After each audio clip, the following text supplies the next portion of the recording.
नमस्कार, न्यूज के इकलौते फैमिली शो न्यूज की पाठशाला में आप सभी का बहुत स्वागत। मैं हूं सुशांत सिन्हा।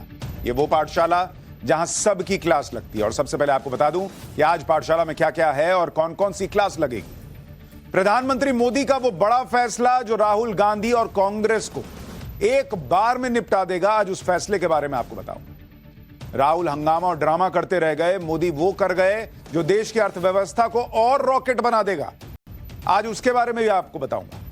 मुसलमान और दलित वोट के लिए राहुल अखिलेश आपस में ही भिड़ गए हैं क्या? और पीएम मोदी के हिंदू प्रेम का सबसे बड़ा टेस्ट अब सामने आकर खड़ा हो गया और 4 हफ्ते में दूध का दूध पानी का पानी हो जाएगा। एक तरफ पत्थरबाजों के समर्थक मौजूद हैं और दूसरी तरफ मोदी हिंदुओं के लिए वो काम करेंगे क्या जो पूरा गेम पलट देगा। अब इस पर नजर है सबकी। मस्जिद से अनाउंसमेंट और फिर भीड़ एनआईए की गिरफ्त से मुफ्ती को छुड़ाकर कैसे ले गई भाई, आज इसके बारे में आपको दिखाऊंगा। कभी सर्वे में पत्थरबाजी, कभी चुनाव में पत्थर चल रहे हैं। यूपी के भीड़ तंत्र वाले नए एजेंडे से कैसे निपटेंगे सीएम योगी। संभल से सपा सांसद बर्क के घर पर बुलडोजर चलाने की तैयारी में है क्या योगी सरकार। और सनातन के सबसे बड़े पर्व कुंभ की तैयारी देखने खुद महीने भर पहले मोदी क्यों जा रहे हैं। मोदी योगी ने इस बार के कुंभ की ऐसी तैयारी की है कि दुनिया देखती रह जाएगी क्या, आज इसके बारे में भी दिखाऊंगा। लेकिन पहले दिन भर की बड़ी खबरों का रिवीजन, उसके बाद पहला चैप्टर।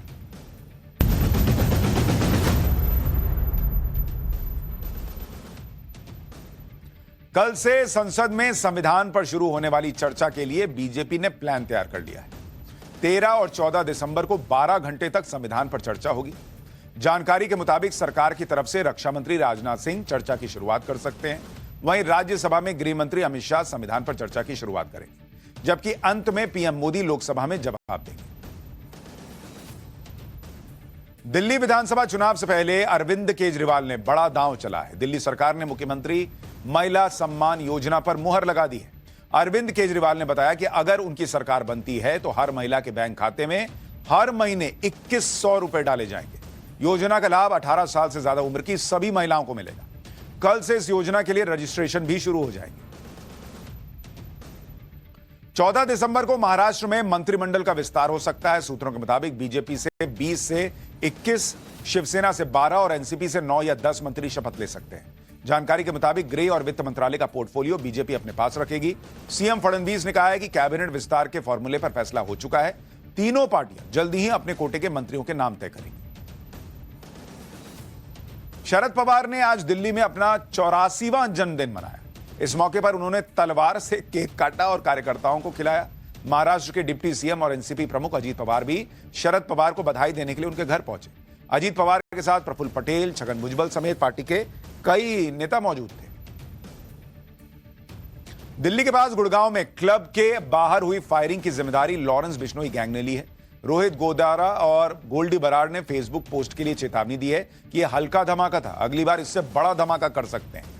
वहीं पुलिस ने फायरिंग कांड में शामिल एक आरोपी को गिरफ्तार किया है, जिसके पास से 2 देसी बम, पिस्टल और 5 कारतूस बरामद हुए।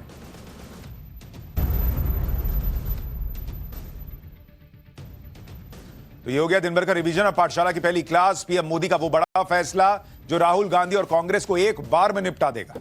राहुल हंगामा और ड्रामा करते रह गए, मोदी वो कर गए जो देश की अर्थव्यवस्था को और बड़ा रॉकेट बना देगा। मुस्लिम और दलित वोट के लिए राहुल अखिलेश आपस में ही भिड़ गए हैं क्या? सबसे पहले इसका चैप्टर।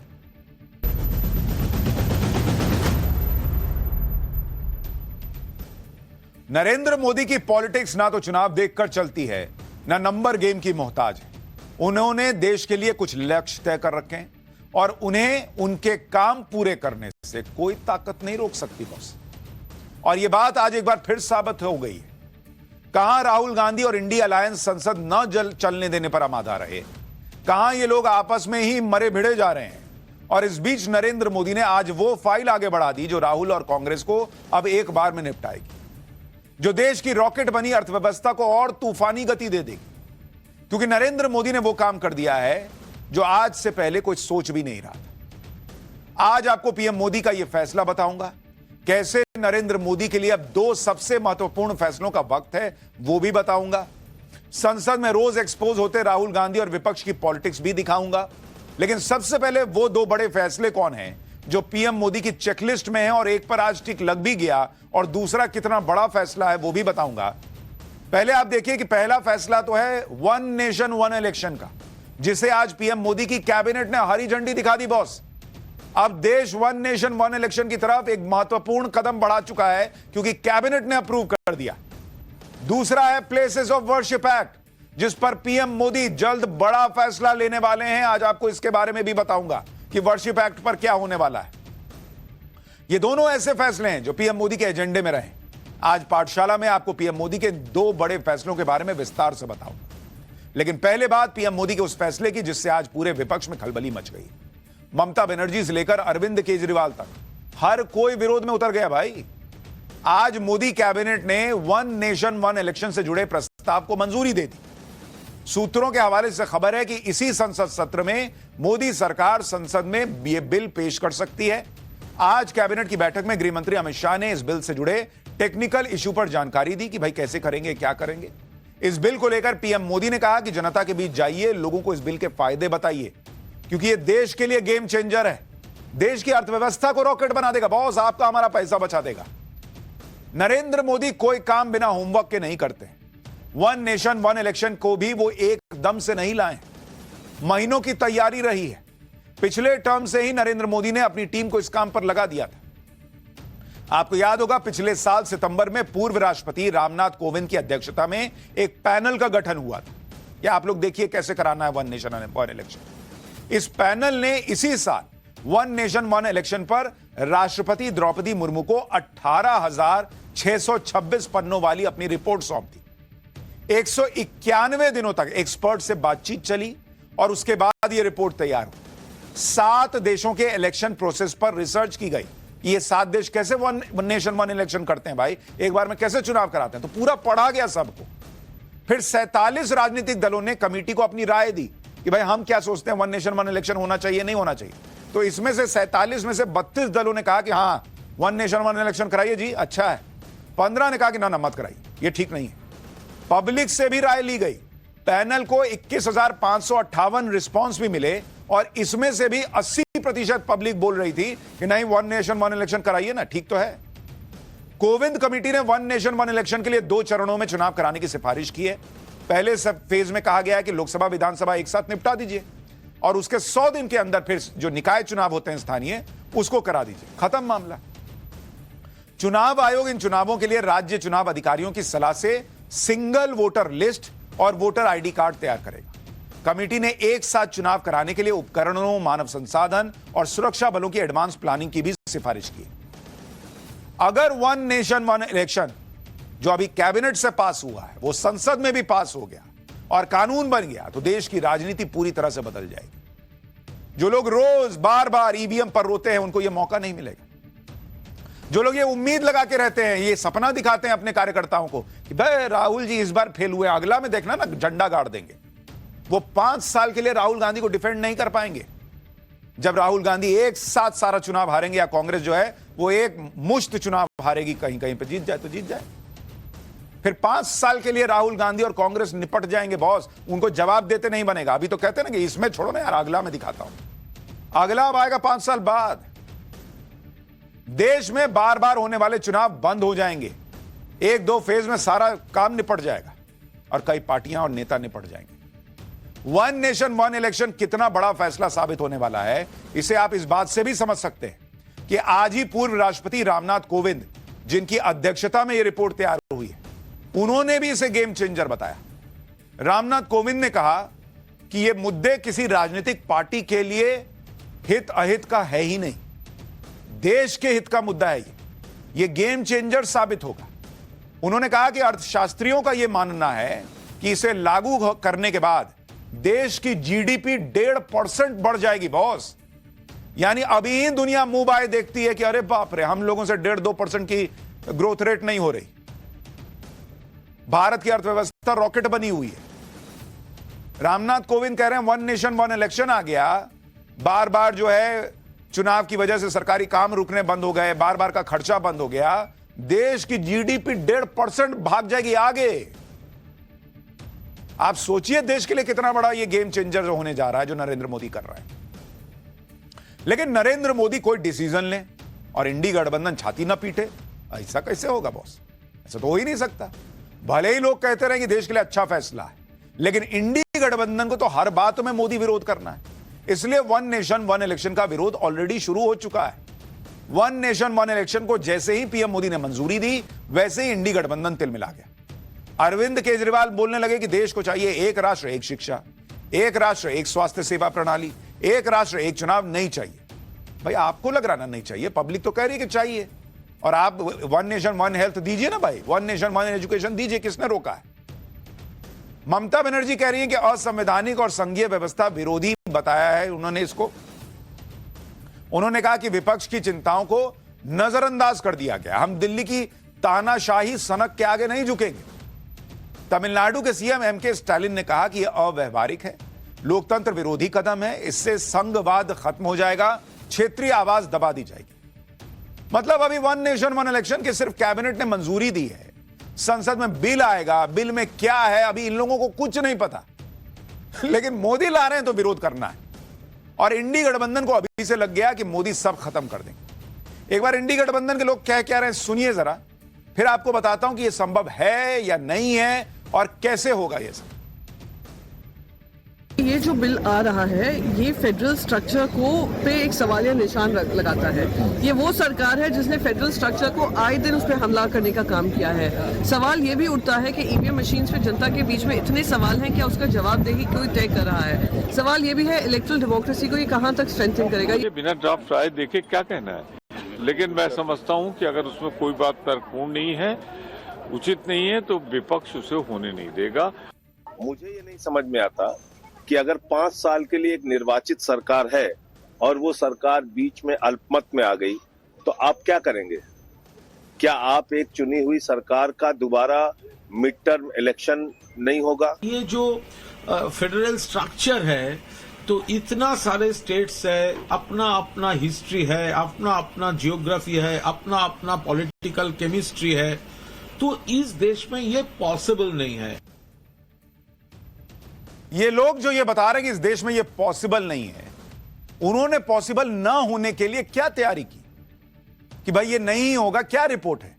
एक कमेटी 18,000 पन्नों की रिपोर्ट दे रही है, वो कह रही है पॉसिबल है, ये बैठे बैठे कह रहे हैं कि पॉसिबल नहीं है। और ये वही लोग हैं जो कहते थे कि अरे मोदी कह रहे हैं कि देश में साफ सफाई होनी चाहिए। कौन साफ सफाई करेगा? पॉसिबल है? हुआ ना पॉसिबल बॉस। लोग आज कचरा फेंकने के बजाय जेब में रख के डस्टबिन में डालने लगे ना, धीरे धीरे खुले में शौच बंद होने लगा ना बॉस। गरीब को घर मिलने लग गया ना, अकाउंट में पैसा डायरेक्ट आने लग गया ना। जो लोग कहते थे ये यूपीआई होगा, सब्जी वाला जो है क्या मशीन लेके चलेगा, लोग पैसा लेके घर से निकलना बंद किए, मोबाइल से पेमेंट कर रहे हैं ना बॉस। इन लोगों को तो हर चीज इम्पॉसिबल लगता था, तो इनको लग रहा है कि वन नेशन इलेक्शन नहीं हो सकता, तो कोई बहुत बड़ी बात नहीं है। लेकिन विपक्ष पूरा खर्चा पानी लेकर अभी से वन नेशन वन इलेक्शन के विरोध में उतर गया है। अभी तो बिल आया नहीं है, जब संसद में पेश होगा तो वहां विपक्ष अपनी बात रख सकता है। दूसरी बात, वन नेशन वन इलेक्शन कोई नई बात भी नहीं है। देश में 1967 तक चुनाव होते थे एक साथ, तो ये कैसे कह रहे हैं ये लोग 67 में हो जाता था, अब नहीं हो सकता है? ये तो गलत बात कह रहे हैं कि ये पॉसिबल नहीं है। तीसरी बात, दुनिया के कई बड़े देशों में एक साथ चुनाव होते हैं, बहुत आराम से होते हैं, कोई दिक्कत नहीं होती। वो कर सकते, हम नहीं कर सकते। इन लोगों की यही सोच कि वो कर सकते हम नहीं कर सकते, भारत को रोके हुई थी, जो 2014 के बाद चेंज हुआ। चौथी बात, वन नेशन वन पैनल ने कई देशों के वन नेशन वन इलेक्शन को स्टडी किया है, सिर्फ हवा में इसकी सिफारिश नहीं की गई है। Germany, Japan, Indonesia, south Africa, Sweden, Belgium, Philippines, सब जगह एक साथ चुनाव हो रहे हैं। पांचवी बात, अगर एक साथ चुनाव कराने से देश का वक्त बच रहा है, पैसा बच रहा है, बार बार चुनाव आचार संहिता लग जाती है, काम रुक जाता है, वो काम रुकना बंद हो जाएगा बार बार, जनता का टाइम बचेगा, पैसा बचेगा। आपको दिक्कत क्या है भाई? आप 5 साल बाद या बीच बीच में जब चुनाव होते हैं उस वक्त अगर नरेंद्र मोदी को हरा सकते हैं तो एक साथ में भी हरा दीजिए, इसमें क्या बड़ी तूफानी बात है? जो आपके लिए रिस्क है एक साथ चुनाव होने पर, वही मोदी के लिए भी है। लेकिन इनको समझना ही नहीं है, हर चीज में विरोध करना है। अच्छा, ऐसा नहीं है कि दुनिया में कहीं वन नेशन वन इलेक्शन नहीं होता है और मोदी सिर्फ भारत में इसको लेकर आ रहे हैं। भाई इंडोनेशिया बड़ा देश है, वहां 2019 से सारे चुनाव एक साथ हो रहे हैं। इसी साल फरवरी में इंडोनेशिया में सारे चुनाव एक साथ हुए। 20 करोड़ लोगों ने एक दिन में वोट डाला, राष्ट्रपति, उपराष्ट्रपति, सांसद, विधायक, पार्षद सब एक साथ चुन दिया भाई। स्वीडन में भी ऐसा ही सिस्टम बना हुआ है कि वहां पार्लियामेंट से लेकर नगर पालिका तक सारे चुनाव एक समय पर एक साथ होते हैं। हर 4 साल में सितंबर के सेकंड संडे को वोटिंग होती है, जिसमें पूरा देश एक साथ वोट डालता है, काम खत्म। साउथ अफ्रीका में संसद और विधानसभा के चुनाव एक साथ होते हैं। फिलीपींस में 1995 से संसद और विधानसभा के चुनाव एक साथ हो रहे हैं। इसके अलावा Brazil, Bolivia, Colombia, Costa Rica, कई देश हैं भाई जहां एक साथ चुनाव होते हैं। और भारत इतना आधुनिक होता जा रहा है, दुनिया में भारत का यूपीआई चलने लग गया बॉस, और ये कह रहे हैं कि हम एक साथ चुनाव नहीं करा सकते। यही इन लोगों की सोच की प्रॉब्लम है कि हो नहीं सकता। और नरेंद्र मोदी की सोच है कि ये कैसे नहीं होगा। देश में एक साथ सारे चुनाव कराने का मुद्दा कोई आज का है भी नहीं। इसकी कोशिश इंदिरा गांधी के जमाने में 1983 से चल रही थी, लेकिन इंदिरा गांधी की सरकार ने तब इस पर कोई ध्यान नहीं दिया।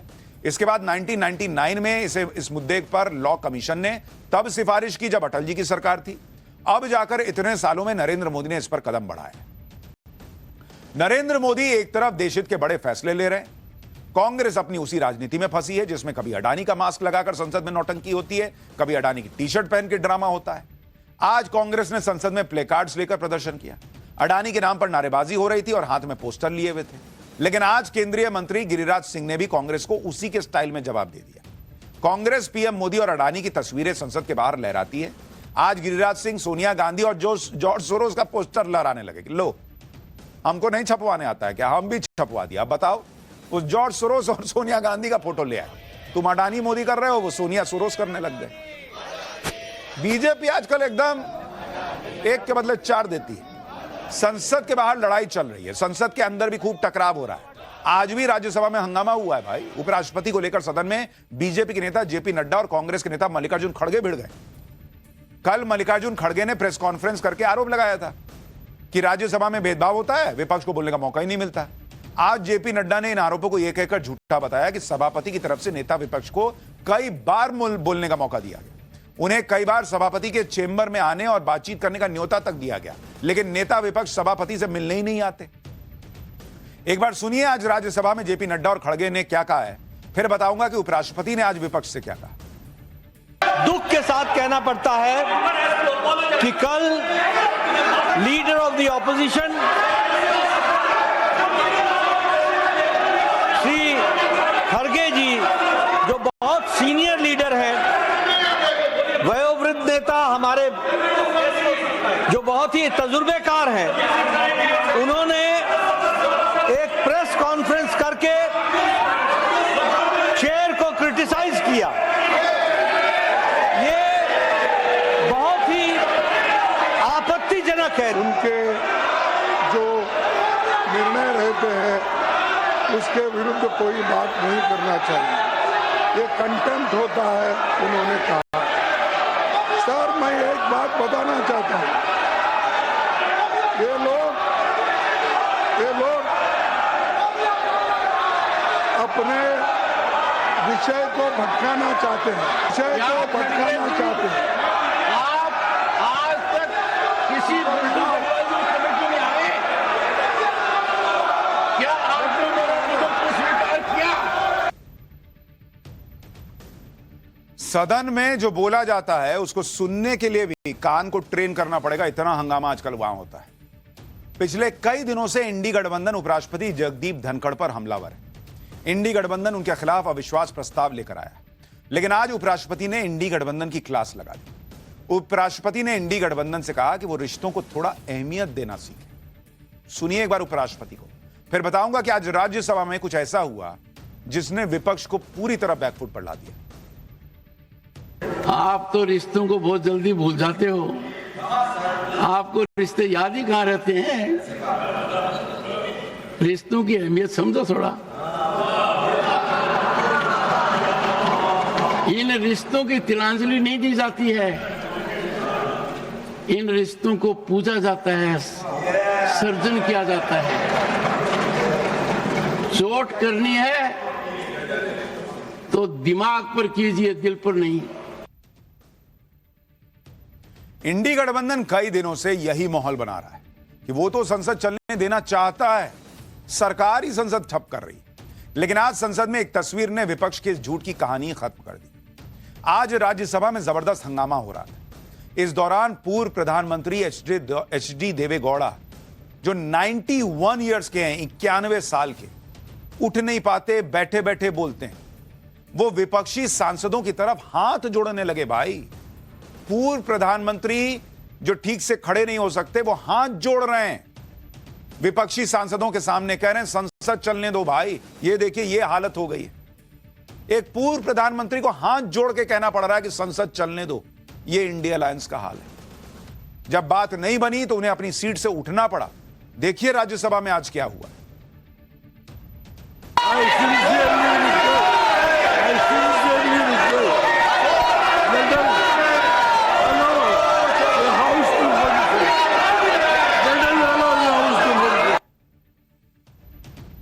राज्यसभा जैसा हाल आज लोकसभा में भी था। लोकसभा में आज जबरदस्त हंगामा हुआ। बीजेपी सांसद निशिकांत दुबे ने गांधी परिवार से सोरोस के कनेक्शन पर तीखे सवाल पूछे। ये सवाल बीजेपी लगातार कर रही है, लेकिन कांग्रेस से जवाब देते नहीं बन रहा। सुनिए एक बार निशिकांत दुबे को। एपी जो कश्मीर को अलग देश मानता है, उसके साथ राजीव गांधी फाउंडेशन के सोनिया गांधी के साथ क्या संबंध है, जिसको सोरोस फंड करता है? सोनिया और सोरोस का रिश्ता क्या है? राहुल गांधी के अमेरिका दौरे का सारा खर्चा global knowledge initiative Sam Pitroda देता है। ये खालिस्तानियों से मिलता है, ये कश्मीर तोड़ने वालों से मिलता है। सैम पित्रोदा, राहुल गांधी, सोरोस और ग्लोबल नॉलेज इनिशिएटिव का संबंध क्या है? संसद में कल तक विपक्ष उपसभापति जगदीप धनखड़ के पीछे पड़ा। अब इनके टारगेट पर संसदीय कार्य मंत्री किरण रिजिजू आ गए। टीएमसी की राज्यसभा सांसद सागरिका घोष ने आज किरण रिजिजू के खिलाफ विशेषाधिकार हनन का नोटिस दे दिया। किरण रिजिजू पर आरोप लगाया कि उन्होंने विपक्ष के खिलाफ अपमानजनक भाषा का इस्तेमाल किया। सूत्रों के मुताबिक विपक्ष के 60 सांसदों ने इस नोटिस पर साइन किए। विपक्ष का आरोप है कि बुधवार को किरण रिजिजू ने विपक्षी सांसदों से कहा था कि वो संसद में बैठने लायक नहीं। किरण रिजिजू ने कहा था कि अगर आप चेयर का सम्मान नहीं कर सकते तो आपके पास इस हाउस का सदस्य होने का कोई हक नहीं है।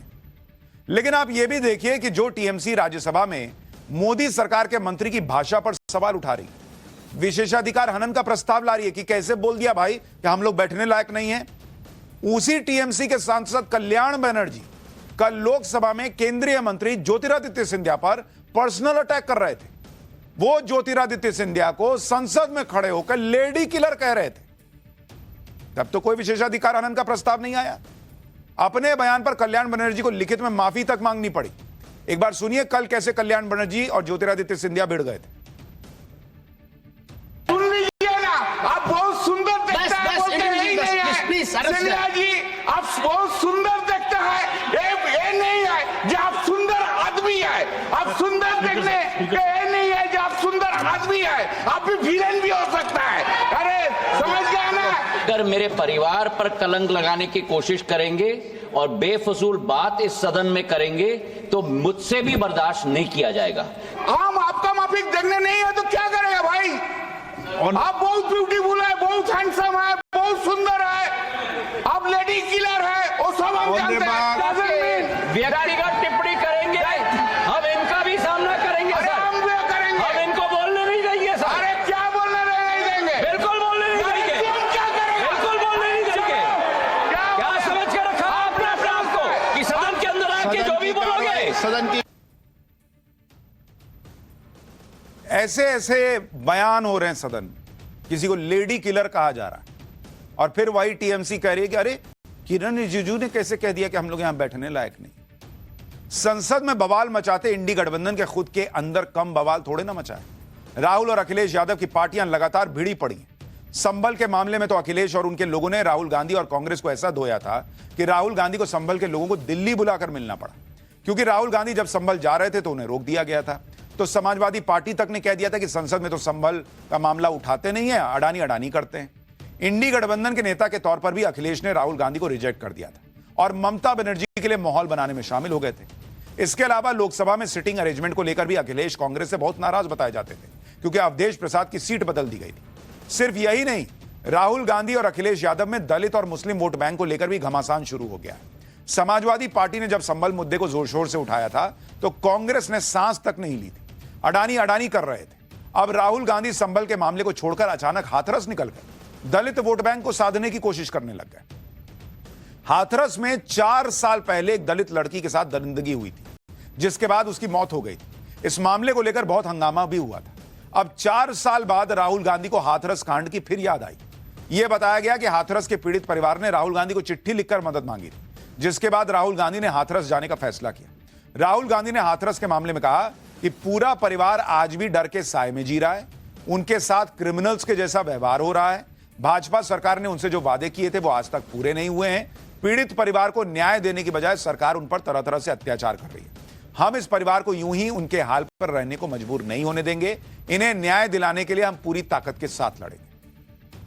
हालांकि यह भी बताया जा रहा है कि हाथरस के पीड़ित परिवार ने राहुल गांधी को जो चिट्ठी लिखी थी वो 2 जुलाई को लिखी थी। इसी से लोगों ने सवाल उठाया कि राहुल गांधी को 5-6 महीने बाद यह याद आया कि अरे मेरे पास चिट्ठी आई है, हाथरस जाना चाहिए।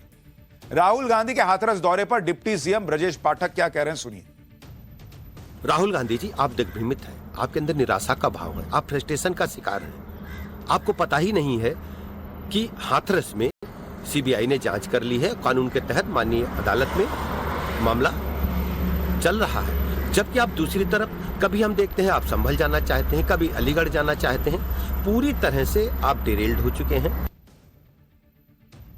राहुल गांधी किसके साथ हैं किसके नहीं ये देश देख रहा है। राहुल गांधी के साथ कोई है भी या नहीं ये भी देश देख रहा है। लेकिन नरेंद्र मोदी हिंदुओं का एक बड़े मुद्दे पर साथ देंगे क्या? पाठशाला में अगली क्लास। पीएम मोदी के हिंदू प्रेम का सबसे बड़ा टेस्ट आ गया है। 4 हफ्ते में दूध का दूध पानी का पानी हो जाएगा क्या? एक तरफ पत्थरबाजों के समर्थक, दूसरी तरफ मोदी हिंदुओं के लिए वो काम करेंगे जो गेम पलट देगा क्या? अब इसका चैप्टर।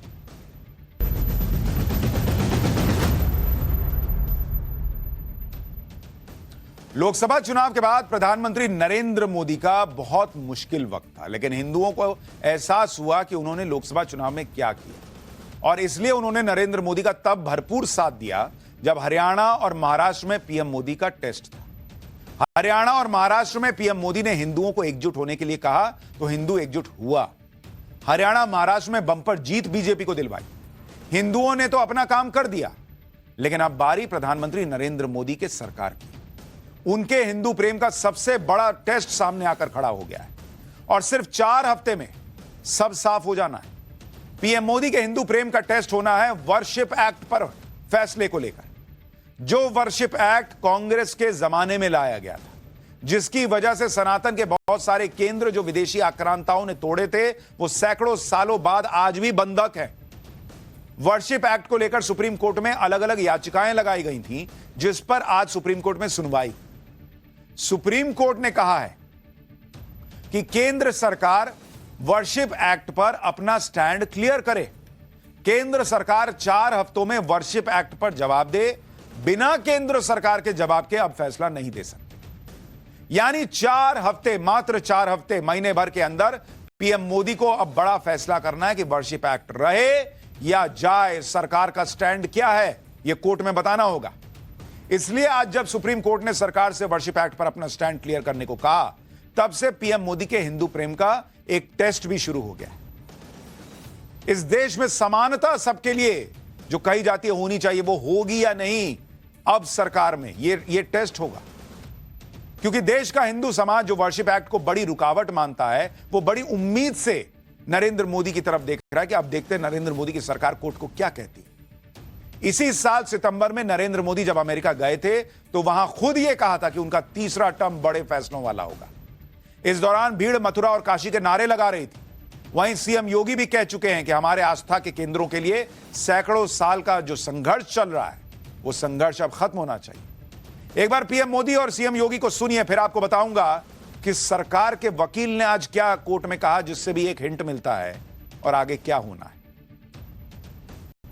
ये तीसरे टर्म में हमें बहुत बड़े लक्ष्य साधने हैं।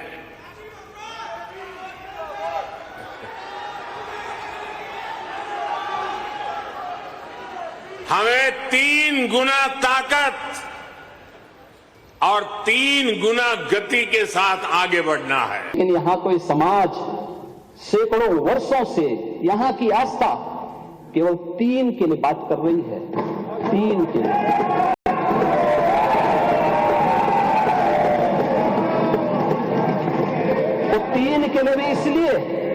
वे विशिष्ट स्थल हैं, वे सामान्य नहीं है। ईश्वर की अवतरण की धरती है। यानी लोक आस्था, भारत के अंदर लोक आस्था का अपमान हो, बहुसंख्यक समाज गिड़गिड़ाए, ये पहली बार देखने को मिला। दुनिया देख रही है, स्वतंत्र भारत में काम पहली बार पहले होना चाहिए था।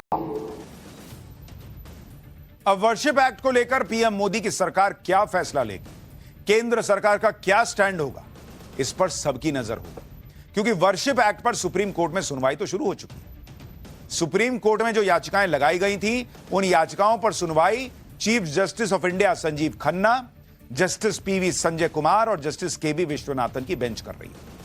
आज सुप्रीम कोर्ट ने सुनवाई के दौरान कुछ आदेश पारित किए, जिसके बारे में आपको पहले बताता हूं। वर्शिप एक्ट पर अगले आदेश तक कोई नया केस रजिस्टर नहीं किया जाएगा, आज कोर्ट ने कह दिया। सुप्रीम कोर्ट में जब तक सुनवाई हो रही है, देश भर में इस तरह के मामले नहीं सुने जाएंगे। जिन अदालतों में सुनवाई हो रही है, वो कोई आदेश नहीं दे सकती। अदालतें किसी तरह के सर्वे का आदेश पारित नहीं कर पाएंगी। ज्ञानवापी, संभल, भोजशाला जैसे मामलों में सुनवाई जारी रहेगी। जब तक केंद्र सरकार जवाब दाखिल नहीं करती, हम मामले को नहीं सुन सकते। सुप्रीम कोर्ट ने कहा कि हम वर्शिप एक्ट के दायरे, उसकी शक्तियों और ढांचे को जांच रहे हैं। ऐसे में यही ठीक होगा कि बाकी सभी अदालतें अपने हाथ फिलहाल के लिए रोक लें। वर्शिप एक्ट पर आज सुनवाई के दौरान केंद्र सरकार की तरफ से सॉलिसिटर जनरल तुषार मेहता पेश हुए। उन्होंने जो बातें कही, उससे संकेत मिलते हैं कि वर्शिप एक्ट को लेकर पीएम मोदी क्या कर सकते हैं। एसजी तुषार मेहता ने आज कोर्ट को कहा कि हम इस मामले में जवाब देना चाहते हैं और जल्दी ही जवाब फाइल करेंगे। हमने एक कॉमन ईमेल आईडी बनाई है जहां सब कुछ अपलोड किया जाएगा। सॉलिसिटर जनरल ने सवाल उठाया कि क्या कोई थर्ड पार्टी भी इस मामले में दखल दे सकती है। यानी केंद्र सरकार खुद कह रही है, सरकारी वकील खुद कह रहे हैं बॉस, कि हम बताना चाहते हैं वर्शिप एक्ट पर सरकार क्या सोचती है। अब कई लोग मान रहे हैं कि एक बड़ी मजबूत बात है और इससे सरकार का स्टैंड दिखने लगा है। पहले की सरकारों में यह होता था कि सुप्रीम कोर्ट में कोई विवादित मामला जाता था तो सरकार जवाब देने से बचती थी, लटकाने की कोशिश करती थी। लेकिन यहां तो सरकार खुद खड़े होकर कोर्ट में साफ कह रही है कि वो जवाब देना चाहते हैं और जल्द जवाब फाइल करेंगे। वर्शिप एक्ट पर सुनवाई के दौरान सुप्रीम कोर्ट ने और क्या क्या कहा, वो आपको बताऊं। उससे पहले यह बताता हूं कि वर्शिप एक्ट को लेकर सुप्रीम कोर्ट में कितनी याचिकाएं दाखिल हुई हैं, कितने बड़े बड़े लोग और पार्टियां वर्शिप एक्ट वाले केस से जुड़ गई। वर्शिप एक्ट के समर्थन में कि एक्ट रहना चाहिए और किसी भी धर्म स्थल का जो है वो स्वरूप नहीं बदलना चाहिए, कोई कोर्ट नहीं जाएगा, वगैरह वगैरह, ये जो वर्शिप एक्ट में है, इसका समर्थन करने वाली कौन कौन है भाई? Communist party of India, CPIM, Indian union Muslim league, Jitendra Awhad, NCP Sharad Pawar के जितेंद्र आवाड़, मनोज झा जो आरजेडी के हैं, ज्ञानवापी मस्जिद कमेटी, शाही ईदगाह मस्जिद मथुरा, ये सारे लोगों ने याचिका दी है कि भाई वर्शिप एक्ट रहना चाहिए, नहीं हटना चाहिए। जबकि वर्शिप एक्ट के विरोध में सुब्रमण्यम स्वामी खड़े हैं, कह रहे हैं कि हटाइए इसको, ये क्या है। विष्णु शंकर जैन लड़ रहे हैं, देवकी नंदन ठाकुर हैं, अश्वनी उपाध्याय, इन लोगों ने याचिका डाली है कि वर्शिप एक्ट हटाइए बॉस, ये लोकतंत्र के खिलाफ है, हिंदुओं के खिलाफ। इतने बड़े बड़े लोग और संस्थाएं वर्शिप एक्ट में बदलाव या उसे खत्म करने के विरोध में उतरे हुए हैं। इनमें राजनीतिक दल भी शामिल है, सभी को अपनी अपनी राजनीति की चिंता है, इसलिए वर्शिप एक्ट का समर्थन कर रहे हैं। लेकिन हम आपको बताते हैं कि वर्शिप एक्ट को अगर पक्षपाती कहा जाता है तो कहा क्यों जाता है। भाई 2022 में सुप्रीम कोर्ट में सवाल उठा था कि क्या संसद के पास यह एक्ट पास कराने का अधिकार था भी या नहीं, क्योंकि वर्शिप एक्ट में उन विषयों पर नियम बने हुए हैं जो स्टेट लिस्ट में यानी राज्यों के अधिकार है। तो केंद्र ने कैसे बना दिया नियम, यह सवाल पूछा गया। आरोप है कि वर्शिप एक्ट संविधान के आर्टिकल 14 के खिलाफ है, जिसमें कहा गया है कि कानून के सामने सभी नागरिक एक जैसे। वर्शिप एक्ट पूरे देश में लागू है, लेकिन जम्मू कश्मीर में लागू ही नहीं है, यानी वर्शिप एक्ट समानता के अधिकार के खिलाफ है। आरोप है कि वर्शिप एक्ट संविधान के आर्टिकल 21 के भी खिलाफ है। आर्टिकल 21 सभी नागरिकों को अपने अधिकारों का प्रयोग करने की ताकत देता है, लेकिन वर्शिप एक्ट कोर्ट जाने का अधिकार छीन लेता है। ऐसा कैसे होगा बॉस? आप कोर्ट जाने से कैसे मना कर सकते हैं? लेकिन यह एक्ट करता है कि नहीं जाओगे तुम जी कोर्ट, जो दे दिया ले या लो, निकलो यहां से। ऐसा हिसाब रहा है इस एक्ट को लाते हुए। यह भी कहा जाता है कि संविधान के आर्टिकल 32 में दिए अधिकारों को वर्शिप एक्ट रोकता है। बाबा साहब अंबेडकर ने भी कहा था कि आर्टिकल 32 संविधान का दिल और आत्मा है। आर्टिकल 32 सभी नागरिकों को सुप्रीम कोर्ट जाने का अधिकार देता है, लेकिन वर्शिप एक्ट ऐसा करने से रोकता है। और ऐसा कानून कांग्रेस ले आई 1991 में और चले जा रहा है। संविधान में कई ऐसे आर्टिकल हैं जिनमें दिए अधिकारों और प्लेसेस ऑफ वर्शिप एक्ट में टकराव होता रहता है। जैसे संविधान का आर्टिकल 25 नागरिकों को अपना धर्म मानने और प्रचार करने का समान अधिकार देता है, लेकिन वर्शिप एक्ट हिंदुओं, जैन, बौद्धों, सिखों से यह अधिकार छीनता है। संविधान का आर्टिकल 26 धार्मिक समुदायों को अपने पूजा स्थलों के प्रबंधन प्रशासन का अधिकार देता है, लेकिन वर्शिप एक्ट हिंदू, जैन, सिखों के धार्मिक संपत्तियों को दोबारा हासिल करने से रोकता है। संविधान का आर्टिकल 29 भाषा, लिपि और संस्कृति को संरक्षित और बढ़ावा देने का अधिकार देता है, लेकिन वर्शिप एक्ट सांस्कृतिक विरासत से जुड़े पूजा स्थलों को वापस लेने से रोकता है। यानी यह पूरा एक्ट ही संविधान के खिलाफ है, यह दावा किया जाता है। लेकिन भाई, वोट बैंक की पॉलिटिक्स भी कोई चीज होती है? आदमी वोट देखेगा कि संविधान देखेगा? तो आ गया कानून 1991, आ गया वर्शिप एक्ट। वर्शिप एक्ट का विरोध करने का एक लॉजिक इसकी कट ऑफ डेट भी है, यानी लागू होने की तारीख। प्लेसेस ऑफ वर्शिप एक्ट 1991 में कानून बना, लेकिन इसके प्रभावी होने की तारीख 15 अगस्त 1947 रख दी गई कि 15 अगस्त 1947 को भारत आजाद हुआ था। भारत की संस्कृति, धार्मिक मान्यताएं और तीर्थ स्थल उससे पहले नहीं थे क्या? लेकिन कहा गया कि भाई यही कट ऑफ डेट है। सबसे बड़ी बात यह है कि देश के नागरिकों को संवैधानिक अधिकार तो 15 अगस्त 1947 के बाद मिले। 26 जनवरी 1950 यानी आजादी के करीब 3 साल बाद नागरिकों को ज्यादातर संवैधानिक अधिकार मिले। उस हिसाब से दावा किया जाता है कि वर्शिप एक्ट के लागू होने की तारीख ही गलत है। जो धार्मिक मान्यताएं सैकड़ों सालों से चली आ रही हैं, जो इतिहास में लिखा है, उन सबको नजरअंदाज करके 15 अगस्त 1947 की तारीख तय कर दी गई कि आजादी के वक्त जो जैसा था वैसा ही रहेगा, उसमें कुछ नहीं बदलेगा। यह क्या बात हुई बॉस? वर्शिप एक्ट का विरोध इसलिए भी होता रहा है क्योंकि यह कानून एक तरह से 1192 से लेकर 1947 तक आक्रांताओं द्वारा तोड़कर बनाए गए धर्मस्थलों को कानूनी मान्यता दे देता है, जबकि देश में ऐसे सैकड़ों धर्मस्थल हैं जिनके बारे में यह दावा किया जाता है कि वो मंदिरों को तोड़कर बनाए गए। इस कानून के विरोध में कहा जाता है कि मध्यकाल में अन्य धर्म के लोगों ने हिंदुओं के धार्मिक स्थलों पर कब्जा किया था और इस कानून से हिंदुओं के धार्मिक अधिकारों को चोट पहुंचती। भाई, एक देश पाकिस्तान बना, इस्लामिक लाइंस पर बना, वहां आप धर्म के हिसाब से चले गए, आप रह रहे। लेकिन जो भारत आजाद हुआ उसमें वो धार्मिक स्थल जो आक्रांताओं ने आकर गुलाम बनाए, उन्हें तोड़ा, वो धार्मिक स्थल आजाद नहीं होने चाहिए। ये कौन सी आजादी है बॉस? आप सोचिए कि 80% से ज्यादा हिंदुओं वाले देश में हिंदुओं के पास यह अधिकार नहीं है कि वो अपने धार्मिक स्थलों को फिर से हासिल कर सके। कह रहे हैं कि तुम कोर्ट भी नहीं जाओगे। क्यों नहीं जाएंगे भाई? 1991 में कांग्रेस की सरकार वर्शिप एक्ट लेकर आई थी कि नहीं, कुछ नहीं बदलेगा, हिंदू कह देगा कि ये है वो है, ऐसे कैसे चलेगा? जो जैसा था 47 में वैसा रहेगा। और यही कांग्रेस 1995 में वक्फ एक्ट लेकर आ गई कि भाई वक्फ बोर्ड जहां कह देगा वो उसका हिसाब देखना पड़ेगा। अरे, ये दोनों ही एक्ट कांग्रेस के मुस्लिम तुष्टीकरण की राजनीति के प्राइम एग्जाम्पल हैं। वर्शिप एक्ट से हिंदुओं के हाथ बांध दिए गए। 15 अगस्त 1947 में जिस धार्मिक स्थल का जो स्वरूप था उसमें बदलाव नहीं हो सकता। दूसरी तरफ वक्फ एक्ट से मुसलमानों को यह अधिकार दे दिया गया कि वो जिस प्रॉपर्टी को चाहे वक्फ प्रॉपर्टी घोषित कर सकते हैं। वर्शिप एक्ट में यह प्रावधान किया गया कि मंदिर तोड़कर बनी मस्जिद के खिलाफ हिंदू कोर्ट तक नहीं जा सकते। वक्फ एक्ट में यह प्रावधान किया गया कि वक्फ बोर्ड जिस संपत्ति पर दावा कर दे उसे चैलेंज नहीं किया जा सकता। मतलब गजब का सेक्युलरिज्म चल रहा है बॉस। हिंदू कुछ नहीं कर सकता, मुसलमान इस देश में रह रहा है तो भाई वो सब कर सकता। ये कौन सा तराजू बराबर है भाई सेक्युलरिज्म का? ये दोनों को बराबर पावर दी है क्या? सुप्रीम कोर्ट ने वर्शिप एक्ट पर केंद्र सरकार से 4 हफ्तों में जवाब मांगा है।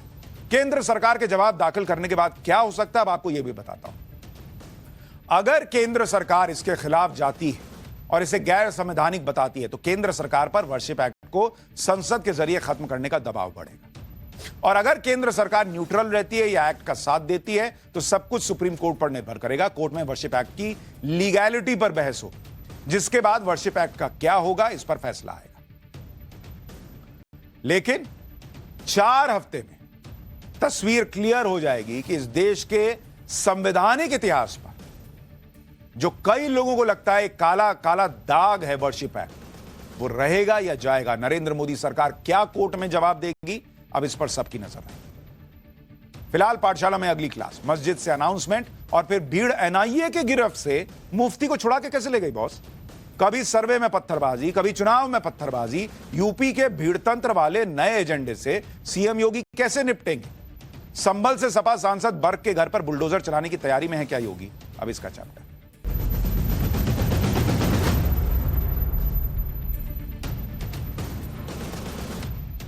यूपी में योगी आदित्यनाथ के सामने नया चैलेंज आकर खड़ा हो गया। यह चैलेंज है भीड़ तंत्र वाले नए एजेंडे से निपटने का, जिसे कुछ लोगों ने विरोध करने का नया हथियार बना लिया है। यूपी में किस तरह भीड़ तंत्र के एजेंडे की आड़ में गजब हो रहा है, आपको देखना चाहिए। पहली तस्वीर संभल की है, जहां 24 नवंबर को शाही जामा मस्जिद में सर्वे होता है। अचानक भीड़ आ जाती है, उसके पास पत्थर भी अचानक से प्रकट हो जाते हैं। पुलिस को खदेड़ने के लिए वहां पत्थर बरसा दिए जाते हैं। दूसरी तस्वीर आज की है, यूपी के ही झांसी की है, जहां एक संदिग्ध को पकड़ने के लिए एनआईए की टीम पहुंचती है। एनआईए की टीम जब संदिग्ध को पूछताछ के लिए अपने साथ लेकर निकलती है तो यहां भी अचानक भीड़ प्रकट हो जाती है। एनआईए के हाथों से संदिग्ध को छुड़ाने की कोशिश शुरू हो जाती है। इस भीड़ तंत्र के एजेंडे में एक समानता है, और वो समानता यह है कि इसमें ढाल के तौर पर महिलाओं का इस्तेमाल किया जाता है। जैसे संभल में महिलाओं ने छतों से पुलिस पर पथराव किया, उसी तरह झांसी में भी एनआईए के शिकंजे से संदिग्ध को छुड़ाने के लिए महिलाओं को ढाल बनाने की कोशिश की गई। लेकिन योगी आदित्यनाथ किसी भी चैलेंज से निपटना अच्छी तरह जानते हैं। संभल में हिंसा के लिए पत्थरबाजों की जो भीड़ इकट्ठा हुई थी, उसका तो हिसाब योगी आदित्यनाथ अपनी स्टाइल में कर ही रहे। संभल में किस तरह हिंसा के आरोपी नंबर 1 सपा सांसद के मकान पर बुलडोजर चलने का खतरा मंडरा रहा, आज आपको यह भी दिखाऊंगा। लेकिन पहले देखिए झांसी में योगी की पुलिस ने कैसे बवाल करने की कोशिश कर रही भीड़ को हालात बेकाबू होने से पहले टाइट कर दिया। झांसी में बवाल की शुरुआत उस वक्त हुई जब दिल्ली से पहुंची एनआईए की टीम एक संदिग्ध मुफ्ती खालिद नदवी को पूछताछ के लिए ले जाने लगी। लेकिन इसी वक्त मुफ्ती को एनआईए के हाथों से छुड़ाने के लिए झांसी में बवाल हो गया। मुफ्ती खालिद झांसी शहर के काजी के भतीजे, ऐसे में अपने समुदाय पर उनकी अच्छी पकड़ है। इसलिए जैसे ही एनआईए की टीम उन्हें अपने साथ ले जाने लगी तो लोगों को इकट्ठा करने के लिए शहर की मस्जिद से बाकायदा अनाउंसमेंट किया गया। सुनिए जरा अनाउंसमेंट।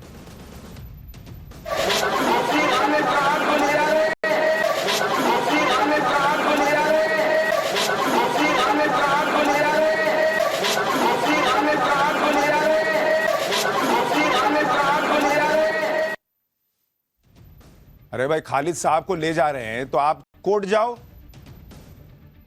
बताइए, मस्जिद से अनाउंसमेंट हो रहा है कि आपके खालिद साहब को ले जा रहे हैं, मतलब आप भीड़ इकट्ठा करना चाहते हो, आप माहौल बिगाड़ना चाहते हो।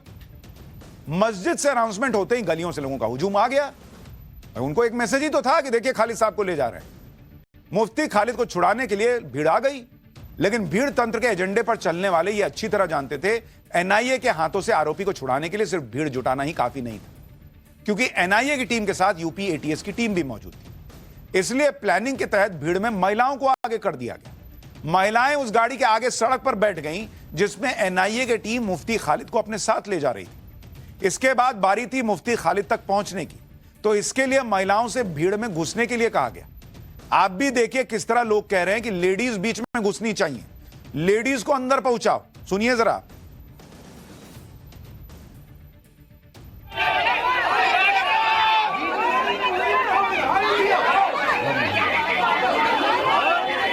लेडीज को घुसने चाहिए बीच में, लेडीजों को पहुंचा अंदर।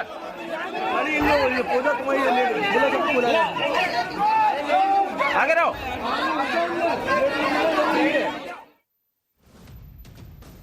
अब आप खुद देखिए भीड़ में शामिल महिलाएं किस तरह मुफ्ती खालिद का खुलकर समर्थन भी कर रही हैं। जो चाहते उनको नहीं ले जाओ, बच्चों को अच्छी शिक्षा दे रहे हैं, अच्छी पढ़ाई करा रहे हैं। अब वो अच्छा है, चोरी सीखे बच्चे, ये गलत सीखे।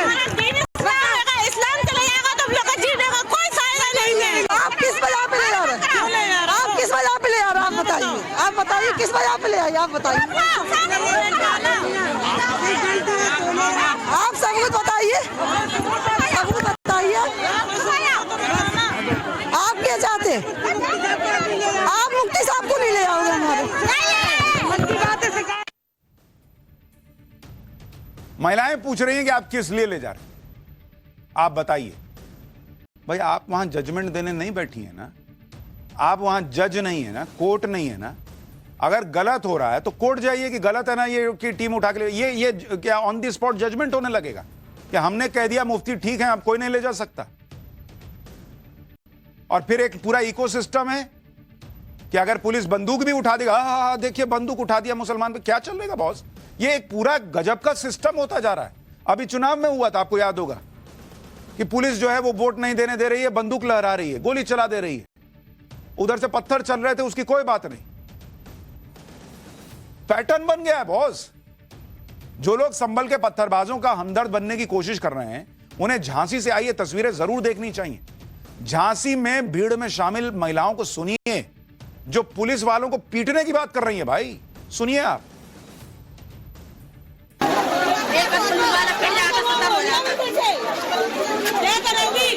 पुलिस वाले को पकड़ के मार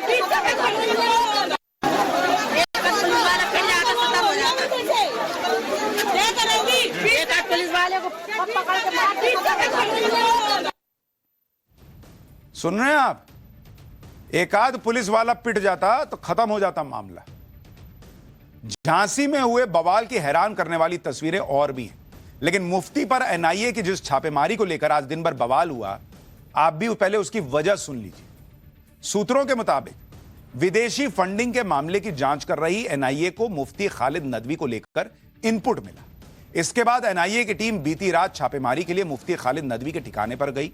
मुफ्ती खालिद नदवी मदरसे में पढ़ाते हैं, इसके साथ ही वो भारत और विदेश के मुस्लिम छात्रों को ऑनलाइन कोचिंग देने का भी दावा करते हैं।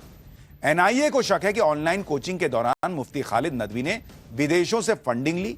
छापेमारी के दौरान एनआईए की टीम ने मुफ्ती के मोबाइल फोन और व्हाट्सएप चैट को भी चेक किया। एनआईए की टीम ने फोन में मौजूद नंबर्स और व्हाट्सएप ग्रुप के बारे में सवाल पूछे। घर पर करीब 8 घंटे की पूछताछ से जब एनआईए की टीम संतुष्ट नहीं हुई, तो एनआईए की टीम ने मुफ्ती खालिद नदवी को आगे की पूछताछ के लिए अपने साथ ले जाने की कोशिश की। मतलब ऐसा नहीं कि एनआईए की टीम गई और कहा कि चलिए चलिए उठिए चलिए। 8 घंटे पहले पूछताछ हुई, फिर हुआ कि चलिए अब आगे के लिए उधर चलिए। सुनिए एनआईए की छापेमारी पर मुफ्ती खालिद ने क्या कहा, फिर आपको दिखाऊंगा कैसे एक बार भीड़ ने मुफ्ती खालिद को एनआईए के हाथों से छुड़ा भी लिया था। रात में 2:30 बजे करीब 3 बजे करीब ये लोग आए, इन लोगों ने कुंडी खटखटाई।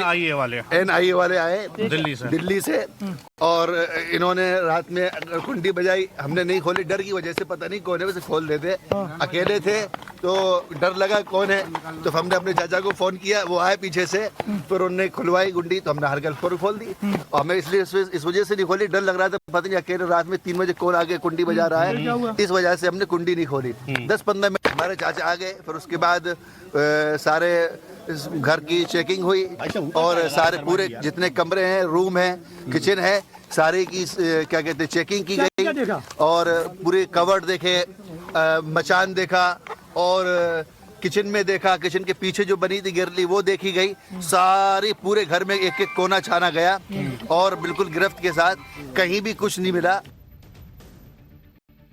भाई एक सीधी सी बात ये है, हो सकता है आपको पसंद नहीं आया कि एनआईए की टीम मुफ्ती साहब को क्यों पकड़ने आई, क्यों उनसे पूछताछ, लेकिन आपको पसंद नहीं आया तो ये भीड़ तंत्र नहीं चलेगा ना बॉस। देश ऐसे थोड़ी चलता है कि भीड़ आ जाएगी, कहेगी ना ना नहीं ले जाने देंगे, एक आध पुलिस वाले को पीट देते तो मामला निपट जाता। ये कोई बात है? आपको नहीं पसंद आ रहा, आप कोर्ट में जाइए, कहिए कि गलत हो रहा है ये सब। अच्छा, अब ये भी देखिए किस तरह झांसी में एक बार भीड़ ने एनआईए के हाथों से आरोपी को छुड़ा भी लिया था। पहले तो भीड़ ने आरोपी को छुड़ाने के लिए महिलाओं को ढाल बनाकर आगे किया, इसके बाद भीड़ में शामिल दूसरे लोग आरोपी तक पहुंचे और उसे एनआईए की टीम के हाथों से छुड़ा कर ले जाने लगे। भाई इस दौरान जब एनआईए की टीम के साथ मौजूद यूपी एटीएस के जवान ने उन्हें रोकने की कोशिश की तो एटीएस के जवान को धक्का मारकर गिराने की कोशिश की गई। भीड़ में शामिल कुछ लोग उसे धमकाते हुए भी नजर आए। देखिए जरा माहौल वहां का।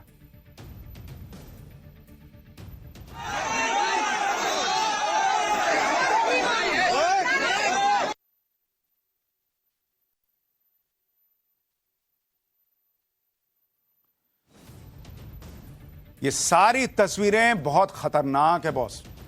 एनआईए की हिरासत से छुड़ाने के बाद भीड़ ने आरोपी मुफ्ती खालिद को घेरे में ले लिया, फिर भीड़ उसे पास में बनी मस्जिद के अंदर ले गई। इस दौरान एनआईए और यूपी एटीएस की टीम भीड़ के सामने बेबस नजर आई।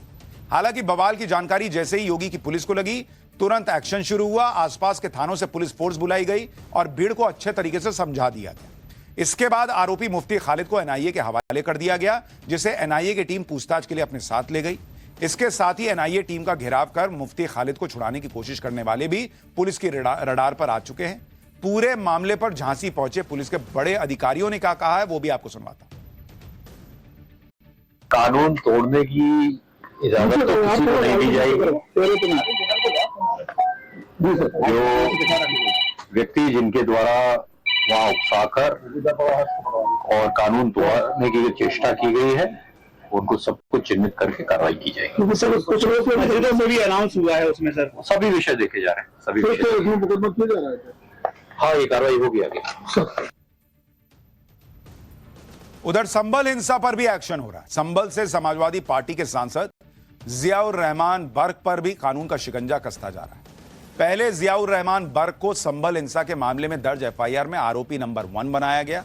इसके बाद संभल में हुए एक सड़क हादसे के पुराने केस में फाइल दोबारा खोली जा चुकी है।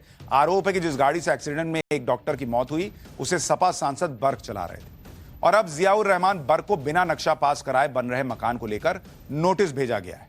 उनके इस मकान पर बुलडोजर चलने का खतरा मंडराने लगा है। यह संभल में बन रहे सपा सांसद बर्क के आलीशान मकान की तस्वीरें भी आपको दिखाता हूं। आरोप है, यह है वो मकान। आरोप है कि मकान का निर्माण नक्शा पास हुए बिना ही किया जा रहा है। प्रशासन ने साफ कर दिया कि अगर नोटिस का सही जवाब नहीं दिया गया तो सपा सांसद के मकान पर बुलडोजर चल सकता है।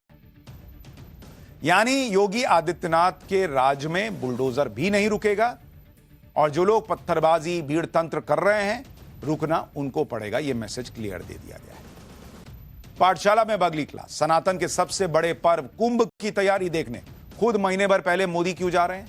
मोदी योगी ने इस बार कुंभ की ऐसी तैयारी की है कि दुनिया देखती रह जाएगी क्या? अब इसका चर्चा।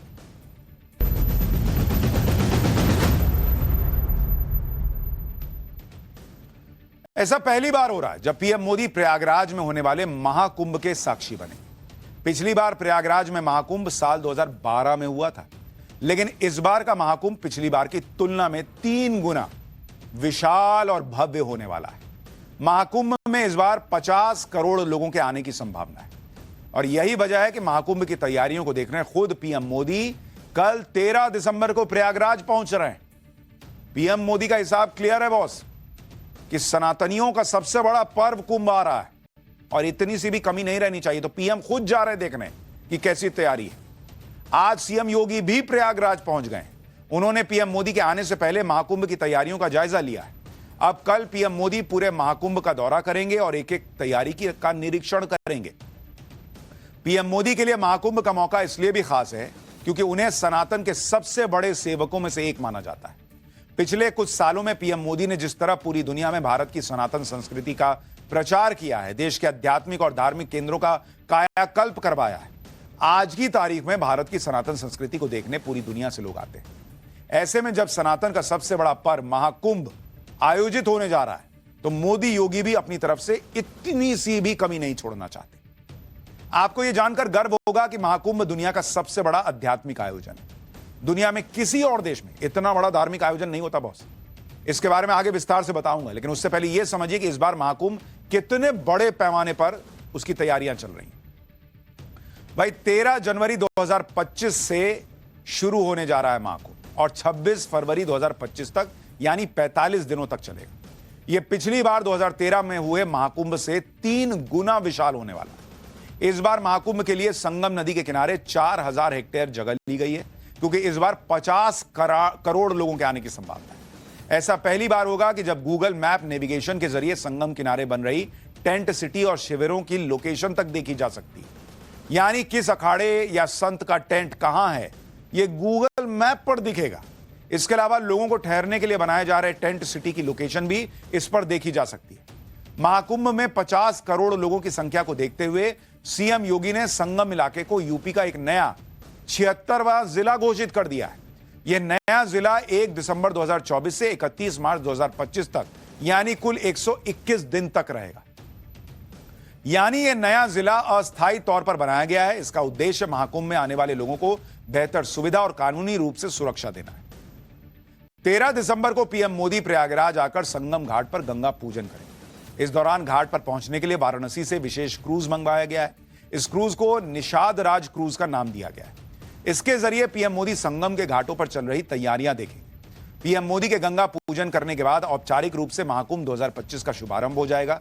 इसके बाद 13 जनवरी से महाकुंभ में आने वाले लोग इस क्रूज के जरिए संगम नदी की सैर उनको करवाई जाएगी। इसके साथ 50 लोग बैठ सकते हैं इसमें एक साथ। यह क्रूज को डीजल और बैटरी दोनों से चलाया जा सकता है, लेकिन महाकुंभ में पर्यावरण का संदेश देने के लिए इसे सिर्फ बैटरी से चलाया जाएगा। इसके लिए संगम नदी पर एक चार्जिंग स्टेशन भी बनाया गया है। महाकुंभ को दुनिया का सबसे बड़ा धार्मिक और आध्यात्मिक आयोजन माना जाता है। पूरी दुनिया में इससे बड़ा कोई और दूसरा आयोजन नहीं हो। इसके पीछे की भी वजह समझिए। महाकुंभ में इस बार 50 करोड़ लोगों के आने की संभावना है, जबकि 2019 के अर्धकुंभ में 20 करोड़ लोग आए थे। तो आप सोचिए उससे भी 30 करोड़ ज्यादा। कुंभ का आयोजन करीब 45 दिन चलता है। इसके अलावा मुस्लिम समुदाय की सबसे पवित्र धार्मिक यात्रा हज में हर साल करीब 1 करोड़ 30 लाख पहुंचते हैं।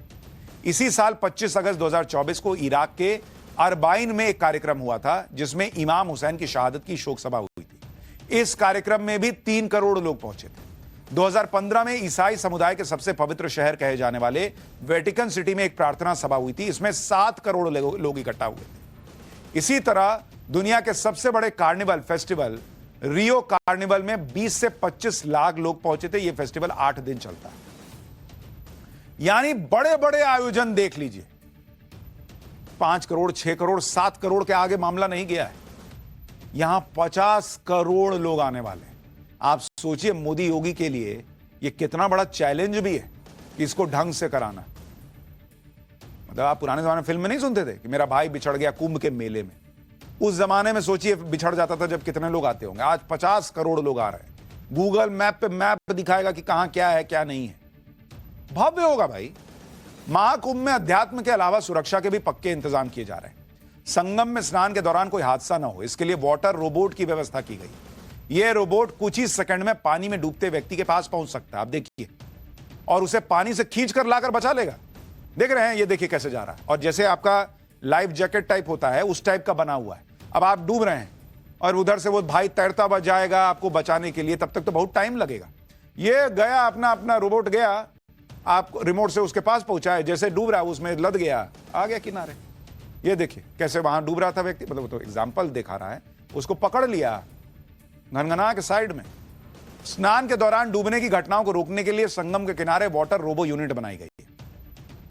इसमें एक टीम संगम नदी के स्नान करने वाले लोगों पर दूरबीन और ड्रोन की मदद से नजर रखेगी और दूसरी टीम डूबने वाली जगह पर रोबोट भेजकर लोगों को बचाएगी। इन तस्वीरों को देखकर लोग सोशल मीडिया पर लिख रहे हैं कि महाकुंभ को आज से पहले इतना हाईटेक तो कभी नहीं देखा।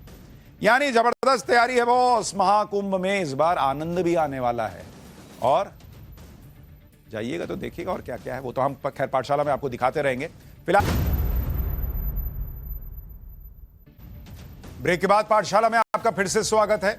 इस वक्त बड़ी खबर दिल्ली विधानसभा चुनाव से जुड़ी हुई आ रही है। कांग्रेस ने दिल्ली चुनाव के लिए अपनी पहली लिस्ट जारी कर दी है। केजरीवाल के खिलाफ संदीप दीक्षित चुनाव लड़ेंगे। संदीप दीक्षित जो शीला दीक्षित के बेटे हैं, उन्हें नई दिल्ली से अरविंद केजरीवाल के खिलाफ चुनाव में उतारा गया है। अवध ओझा जो अभी अभी आम आदमी पार्टी में शामिल हुए हैं, उनके खिलाफ अनिल कुमार को कांग्रेस ने टिकट दिया है। AIMIM यानी ओवैसी की पार्टी ने ताहिर हुसैन को टिकट दिया है। उसके खिलाफ अली मेहंदी चुनाव लड़ेंगे। वजीरपुर से रागिनी नायक को कांग्रेस ने टिकट दिया है। बादली से प्रदेश अध्यक्ष देवेंद्र यादव को टिकट मिला है। इसके अलावा बीजेपी की लिस्ट भी जल्द जारी हो सकती है। कहा जा रहा है सूत्रों के हवाले से कि हो सकता है बीजेपी नई दिल्ली से प्रवेश वर्मा को टिकट दे दे। केजरीवाल के खिलाफ प्रवेश वर्मा चुनाव लड़ सकते हैं। इसके अलावा मीनाक्षी लेखी को ग्रेटर कैलाश से टिकट मिल सकता है। रमेश बिदूड़ी कालकाजी से चुनाव लड़ सकते हैं। यानी दिल्ली चुनाव की सरगर्मी तेज हो चुकी है। आम आदमी पार्टी सबसे पहले कैंडिडेट्स के ऐलान करती रही है और अब कांग्रेस ने भी कैंडिडेट के नाम का ऐलान कर दिया है। बीजेपी भी जल्द लिस्ट जारी कर सकती है, ऐसा कहा जा रहा है। फिलहाल एक छोटा सा